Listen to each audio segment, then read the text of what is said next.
Hi guys, this is Hero. How's everyone doing today? So today I'm going over how to debate against Western astrologers who are not very knowledgeable. Okay? Now, just before I start off, I did make a video a little while back on Western versus Vedic astrology, and that was looking at the two from a little bit more of an objective and unbiased lens. Yes, there was obviously still some bias in that video, but that was just kind of objectively, or trying to objectively just list out like the facts of the two, right? This video is completely different. This one, I'm definitely telling you why you should look at the Vedic over the Western for the most part. And I'm going to tell you for people that are not possibly as knowledgeable as most of the people that I've come across that are like into Western astrology, 99% of them are not very knowledgeable at a deep level. And what does that mean? They can't really explain to me why things are what they are, right? Why, for example, why is someone a Leo if they were born between July 23rd and August 22nd? Or why they're a Virgo if they're born between August 23rd and September 22nd, right? Why is that? They can't really tell me that, right? I mean, they can kind of regurgitate facts that they read on the internet, Leo's supposed to be like this or whatever, right? But they can't really, they don't really know at a deeper level what's going on, which I'll also explain in a second, right? One other thing I want to say is that, yes, as much as, I'm kind of going to be going against the system here, this system does have its certain uses, right? But obviously this one is going to be way more useful in my opinion. And then another thing is that if you look at the actual professional astrology community, again, professional, these are people that like do this as a living. A lot of people start off with this system and then eventually use this system as they like just as a common consensus. This is very popular in the community that they'll ditch this and go to this. Almost nobody goes from here and it's like, yeah, this is way better. Let me throw this out and go here, right? So that's just another added point I'm going to make before I start this video. So now, before I get into, some of the arguments about people arguing about their sign and all this kind of stuff, what is actually going on, right? I explained it a little bit in that video, but I didn't really do it visually, so I'm going to do it here. You have the Earth, right? And there's 12 signs, okay? There's Aries, Taurus, Gemini, Cancer, Leo, Virgo, Libra, Scorpio, Sagittarius, Capricorn, Aquarius, Pisces, right? Each of these letters corresponds to one of those signs in order, right? That's the order. It's not like it's ever gonna go Aries, Cancer, Pisces. It's never gonna do that, right? It's always gonna be in this order. Now, what are all of these things, right? All the signs are constellations. Okay, that's what this was an abbreviation of. These are constellations in the sky. Now, what happens is constellations move over time, right? Let's just say Aries is here, right? 1 or 2,000 years from now, it might not be here anymore. It might be, shifted a little bit over, right? Same with Taurus, same with Gemini, same with Cancer, right? They might shift as they have about 23 degrees over the past, so many hundreds of thousands of years, right? Now, moving forward. So now what's the difference between the Vedic and the Western, right? Why does one system say, oh, my sun's in Scorpio, and the other one says my sun's in Sagittarius, right? Why is that? Is one wrong or one's this? Or what? Okay, let me tell you what's going on. So you know that all the signs are constellations, right? So the Vedic system is looking at the actual position of the constellation, right? Which in my opinion, that's what the system was designed to do, right? If you're saying that, certain planets are over certain constellations, it's because that constellation is providing a certain energy, you can say, right? So if someone says, oh, my sun's in Scorpio or my Jupiter's in Aquarius in the Vedic system, that means your Jupiter is actually over the Aquarius constellation, or your sun is over the Scorpio constellation, right? Now, the Western is a fixed position. What does that mean? Well, if we rewind a long time back, these two systems were aligned, right? I mean, what that means is they showed the exact same thing, right? But however, like I said, the constellations moved, right? But the Western system says, hey, we don't care if the actual constellation moves. Whatever position we were looking at, that's Aries forever. right? This is Taurus forever. I don't care if Taurus is now over here and whatever, right? I don't care about the actual position of the constellation, which is, in my opinion, what matters. I just care about the fixed position. I just care wherever I was looking, I'm just always going to look there, and that's Aries, right? That's literally what it is. As you know, the way I'm explaining it is a little bit, I'm going to say unorthodox to say the least, but maybe it's not unorthodox. I don't know. I've never really seen anybody explain it, but this is literally what's happening. Okay. So yeah, you need to decide for yourself. Do you care about that constellation? If I say my Jupiter's in Aquarius, do I actually care it's in Aquarius, or if it's somewhere else, right? Does that really make sense to me? Okay.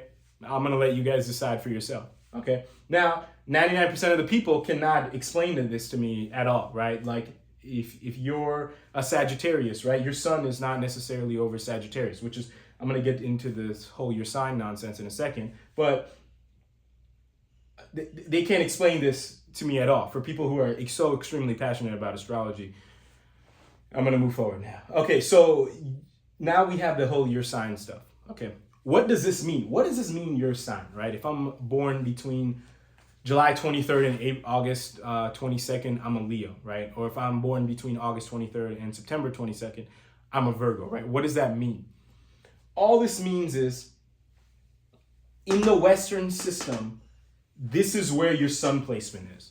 Now, you can see how this is not really, if you're somewhat knowledgeable about astrology, or definitely maybe from the last, so many minutes of this video, you can see how possibly that's not a real great representation of your true inner character. This should be taken as entertainment at best, okay? And I'm going to explain why in a second.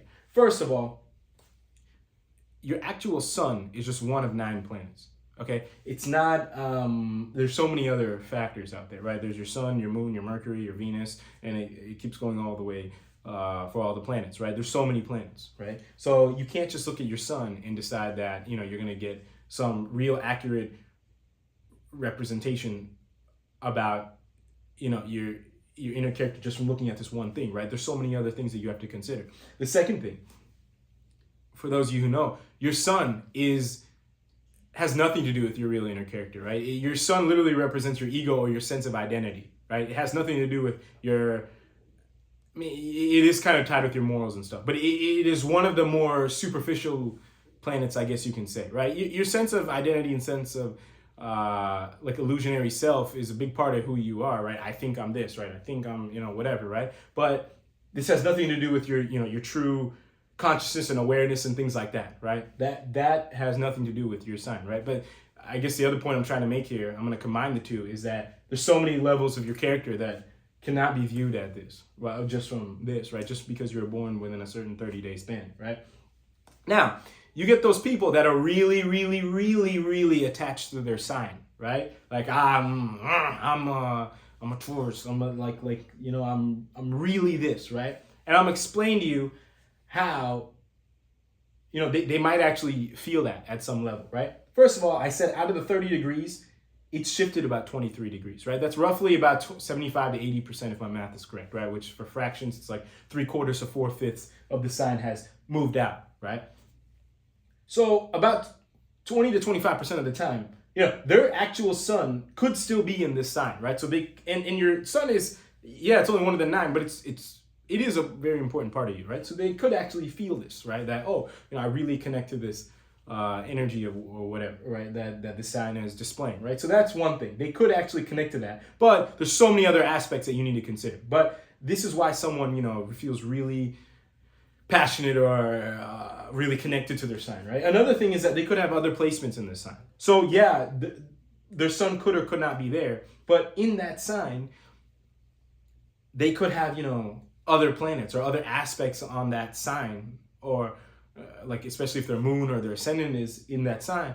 And then now, that sign becomes very important to them, right? But they're not able to distinguish why it's important, right? Because they possibly, most likely, they haven't actually done the inner awareness to see what is the different energies of all the planets and things like that. But they could have other placements there. The third thing, and this is my favorite, this No matter what, this is always true. It is literally impossible to not resonate with any one of the signs, right? These are literally the 12 energies of the universe, right? Or of this human life experience, right? If you believe in all this spiritual astrology stuff, okay? So no matter what, you have 12 houses in astrology. One of these signs is going to take one of those houses. So each of these signs is going to mean something to you at an inner level, right? So no matter what, your sign is always going to resonate with you, right? But it has absolutely no connection to most of the time of like who you are, you know, what romantic choices you should be taking or anything like that, right? There's so many like infinite deeper levels that, you know, just summing it up to your sign is almost it's ridiculous, okay? Another thing is that, you know, there's all these traits, right? Like, oh, Leos are like this, and, you know, there's essays and paragraphs online and stuff like that about, you know, this is like this and blah, blah, blah, right? Certain traits are developed that could be accurate over time, and I'm going to explain how possibly there could be some accuracy here, right? I'm not saying this is everything you read is super accurate, right? But if you look here, right? Aries, let's just say, shifted about 23 degrees back, right? So that means basically Aries is actually kind of like, for like the actual Vedic Aries is like in the end of like the Western Aries and in the beginning of the Western Taurus, right? So there could see each of the signs. It's not like, oh, like all the energies, right? They're broken down into just 12 segments. Like it's just these 12 and that's it, nothing else. No, right? There's so many different levels to each 12, right? There's these things called like nakshatras, and which breaks down each signs into roughly 2 1/4, right? And then there's padas, which breaks down each sign into 9 different parts, and there's so many different divisional charts that break it down even further by each sign by like 30, 40, 60, whatever. There could be, you know, for a Western Aries, there could be some, right, like things that could be said here that may be accurate, right? Because, I mean, they are talking about a certain group of people, right, that are in a certain range. Yeah, it might not be in the right range, right? But they're in this new range. So you could make some possible correct correlations with people here, right? And especially because, you know, you're drawing these conclusions and these correlations so frequently, you could, right? I mean, I wouldn't take any of these too serious, but I'm just kind of explaining that there could possibly be some remote accuracy or there, right? There could, right? Because there could be, but it's not really a super accurate indication either, right? There's all other kinds of things. Astrology is such a deep field. You can't just read someone's essay on their sign and then decide, oh, everyone has this, right? This is 1/12 of the earth, right? You're telling me everybody born in this month is going to have this? Absolutely not, right? Another thing, yeah, I think I already kind of discussed this, but spirituality is dynamic in nature, right?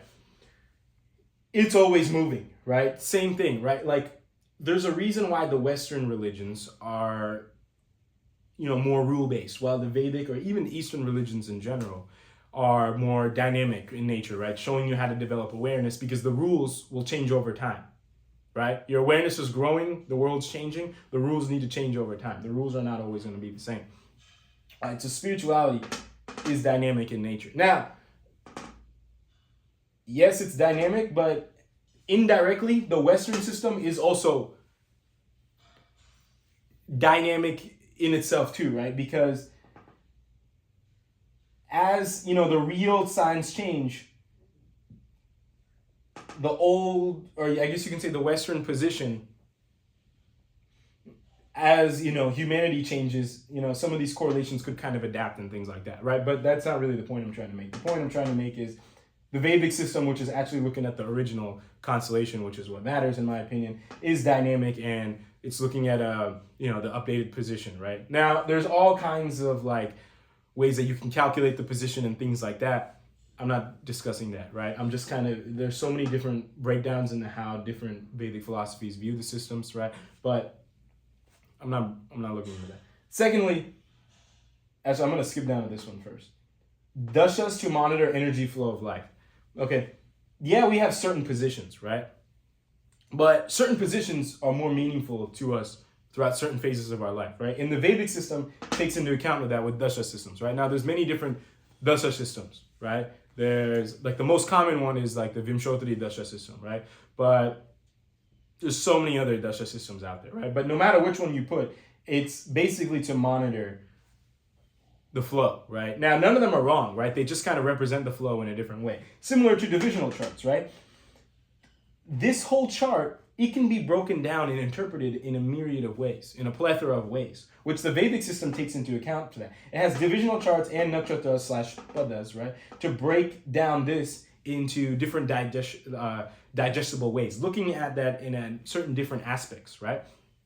None of these divisional charts are wrong. They all just display it a little bit differently. Same thing with the dashas, right? None of them are really wrong, but each of the systems display, like, are in regards to, I guess you can say, life at a certain perspective, right? So same thing here. None of the systems are wrong. They just display it a little bit differently. But like some divisional charts are definitely more important than others, right? Like the D9, the Navamsha. I mean, it'd probably be the most important divisional chart, right? Now, you could make an argument that, no, one of the other ones might be more important. That's fine, right? You can make an argument that this is more important than this, right? But, I mean, this is why, my opinion, why this is more important than this. And there's a lot of people who also share that same opinion, right? Now, you could be like, oh, you know, what everybody thinks is wrong. I don't care, right? That's also fine. That's also a perspective you can take. But regardless of that, I hope all this information made sense. And the most thing that I hope that made sense is this. This is literally nonsense. You're not even looking at the system. You're looking at some, like, entertainment thing, and you're looking at, like, you're trying to draw, like, a very specific, accurate conclusion from, like 1% of the data, or like definitely less than like 10% of the data, right? Like that's not, or just by, like, you know, viewing one specific variable when there's like a million variables that need to be looked at, right? This is not going anywhere, right? And I hope that this information has kind of allowed you to, one, debate yourself against these people pretty accurately, right? And I understand that some of these people, their mindset's not going to change, and that's fine. But just so that you have, this video hopefully has explained it to you in some better way, right? And at least you know for yourself, right? And people who are really into this, because astrology is a beautiful thing, right? Like, but it's just the way that it's used sometimes can be a little bit messed up and not necessarily the best, which, you know, it could be our job to help clear up some of those things, right? So I hope this all kind of made sense. I hope this definitely made sense, because this was like the root of everything. And I'll just go over it one more time, how, you know, the signs actually change. So the Vedic is looking at the new positions of the constellations, which is what actually matters, in my opinion. But the Western says, hey, look, we don't care if the actual constellation changes. We're looking at wherever it used to be. Okay, that's what we're looking at. Okay, these are more like, I'm not gonna say minor details, but like, this was the main point, right? These are just supplementary points, right? And so I hope that made sense. If you have any questions or comments, as usual, feel free to let me know. And until next time, I'll talk to everyone later. Thank you all very, very much for watching.